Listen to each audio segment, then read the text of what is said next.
ముందుగా దేవుడు నన్ను ఇక్కడ సాక్షరాలుగా నిలబెట్టినందుకు దేవునికి స్తుతులు చెల్లించుకుంటున్నాను. అలాగే తండ్రి గారికి, తల్లి గారికి దేవుని నామం వందనములు చెల్లించుకుంటున్నాను. సంఘ పెద్దలకి, సంఘం అందరికి కూడా దేవుని నామంలో వందనాలు చెల్లించుకుంటున్నాను. మరి గత 11 డేస్ నుంచి ఈ 11 డేస్ వరకు సాక్ష్యం చెప్పాలంటే మా కుటుంబంలో కూడా చాలా అద్భుతమైన కార్యాలు చేశారు దేవుడు. ముందుగా శ్రేణి గారు ఉద్యోగం పట్ల, తన రాకపోకల పట్ల, తన ఆరోగ్యం పట్ల గొప్పగా ఆశీర్వదించారు. అట్రీతిగా ఆంటీ తరఫున చెప్పాలంటే ఈ సంవత్సరం చాలా గొప్ప సాక్ష్యమే. లాస్ట్ జూలైలో ఆమె అపెండిసైటిస్తో పాపం చాలా సఫర్ అయినప్పుడు హాస్పిటల్లో జాయిన్ చేశారు. కానీ ఆమె అయితే ఆపరేషన్కి అయితే ఎటువంటి రీతిగా నేను సహకరించడానికి ఇష్టం లేదు, ఆవిడకు భయం. అటువంటి స్థితిలో మేము నలుగురమే ఉండేటప్పుడు నేను అయ్యగారు సహాయం అడిగాను. ఆయన మాట సహాయం, ఆయన ప్రార్థన సహాయం, ఒక మనిషి ద్వారా పంపించే సహాయం నేను పొందాను. అందుని బట్టి దేవునికి నేను స్తుతులు చెల్లించుకుంటున్నాను.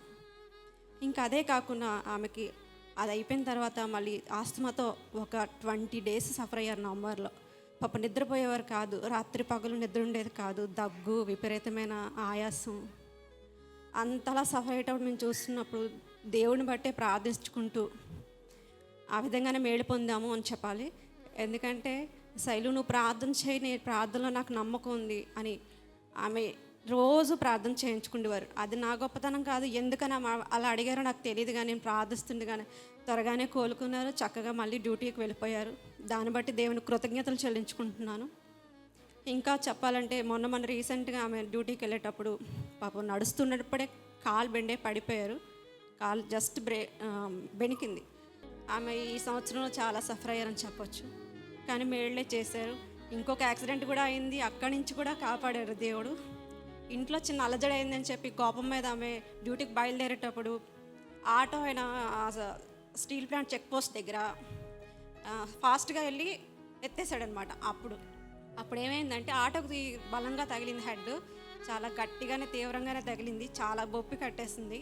ట్రీట్మెంట్ చేసేటప్పుడు నేను ఇంట్లో ఒకటే ప్రార్థన చేశాను, ఎటువంటి సమస్య నీకు నాయన యేసయ్య అది పాయింట్గా రాకూడదు, నీ నామంలో ఆవిడ స్వస్థపరచబడి క్షేమంగా ఇంటికి రావాలి, ఇది రీజను, ఈ గొడవ రీజను ఇది అని ఉండకూడదు ప్రభు అన్నప్పుడు అక్కడ రిపోర్ట్స్లో కూడా ఏమీ లేకుండా చక్కగా ఇంటికి నడిపించారు.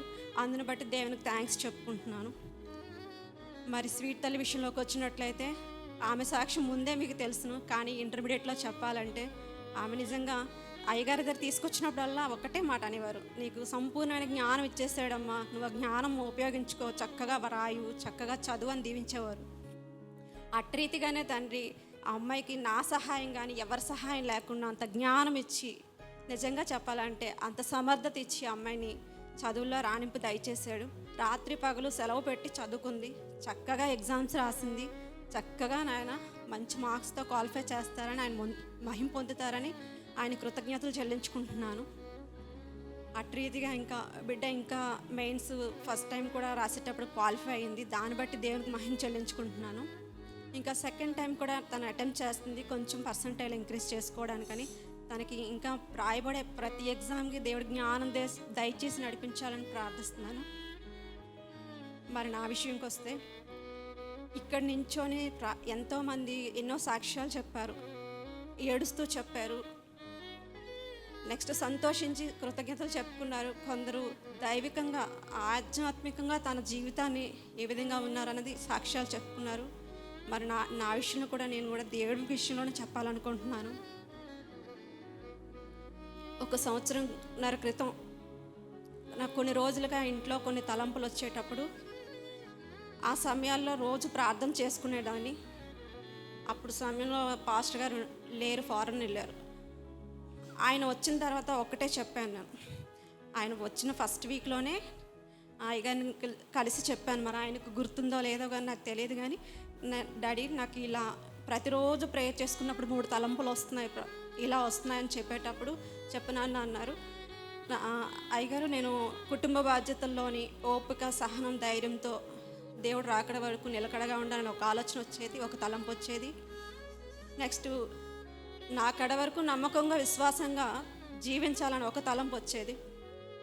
మూడవదిగా నా సహోదరులు అందరి కోసం ప్రార్థించే శక్తి అభిషేకించమని ఒక తలంపు వచ్చింది. ఈ 3 ఆయనకు చెప్పగానే ఆయన ఏమన్నారంటే నీకు వచ్చిన తలంపులు మంచివి నాన్న అని చెప్పి అక్కడ అందరికీ ప్రార్థన చేసిన తర్వాత అక్కడి నుంచి దిగి అక్కడ నన్ను మోకరించమని చెప్పి అమ్మగారు అయ్యగారు ఇరువురు కూడా నాకు ప్రార్థన చేసి అభిషేకించారు. మరి ఆధ్యాత్మికంగా చెప్పాలంటే అప్పటి నుంచి దేవుడు నన్ను విడిచిపెట్టలేదు. ఎందుకంటే ప్రార్థన విషయంలో రోజు రోజుకి దినదినం నన్ను ఇంక్రీజ్ చేశాడు, పెంచాడు, ప్రార్థన శక్తితో నింపారు. అది నాకు తెలుస్తుంది. అది నిలబెట్టుకోవడానికి ఇంట్లో కానీ చర్చ్లో కానీ ప్రేయర్స్లో నేను ప్రధానికి అటెండ్ అవ్వడానికే నేను ఎక్కువగా ప్రాధాన్యత ఇచ్చేదాన్ని. ఎటువంటి భయం ఆందోళన లేకుండా ప్రార్థన చేసే శక్తి కూడా ఇచ్చాడు. ఇంకా అక్కడ నేను మా ఇంటి దగ్గర సాక్ష్యం చెప్పాలంటే ఆయన ఏ విధంగా వాడుకుంటున్నారని నేను అందుకు అర్హురాలు కాదు. కన్నా ఇరుగు పొరుగు వారు హైందువులు వాళ్ళందరూ కూడా శైలమ్మ నాకు ప్రార్థన చేయి, నాకు ప్రార్థన చేయి, అది నా గొప్పతనం కాదు, ఆయన ఇచ్చే అర్హత నేను అనుకుంటున్నాను.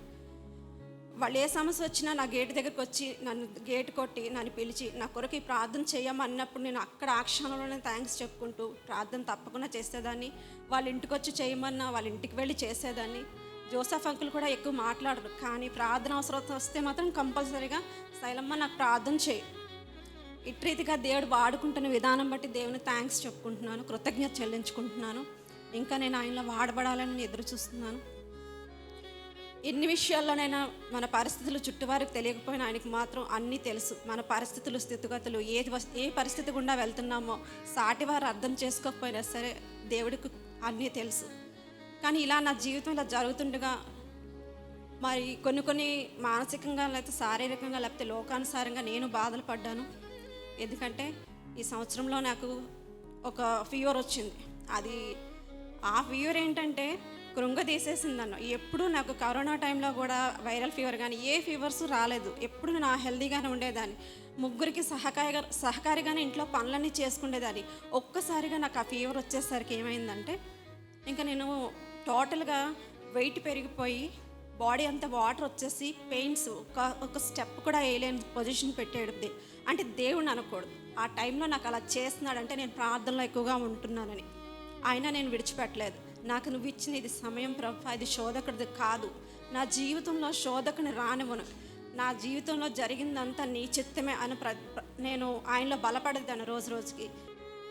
ఆ టైంలో నాకు ఏంటంటే ఒకటి తెలుసుకున్నాను, నా లాంటి ఫీవర్స్ ఎంతమందికి వచ్చాయో ఈ బాధ నేను పడుతున్న బాధ ప్రతి వారు పడుతున్నారు. కాబట్టి అక్కడ ఆ సమయాన్ని వాళ్ళందరి కోసం ప్రార్థించే శక్తి సమయం నాకు ఇచ్చారని దేవుడు కృతజ్ఞతలు చెల్లించుకుంటూ నేను ప్రార్థన చేసుకునేదాన్ని. అటు రీతిగా కూడా దేవుడు వాడుకున్నాడు. అలాగే నా సహోదరుడు మాట్లాడకపోయేసరికి కొన్ని రోజులుగా బాధపడేదాన్ని, ప్రార్థించేదాన్ని. కానీ ఆయన మాటల ద్వారా నా సహోదరుడితో మాట్లాడే సమయం కూడా నాకు ఇచ్చారు. ఇంకా చాలా విషయాలు ఉన్నాయి, కానీ ఇది సమయం కాదని నాకు తెలుస్తుంది. దేవుని నామంలో ఈ చిన్న సాక్ష్యం దేవుడు దీవించును గాక. ఆమేన్.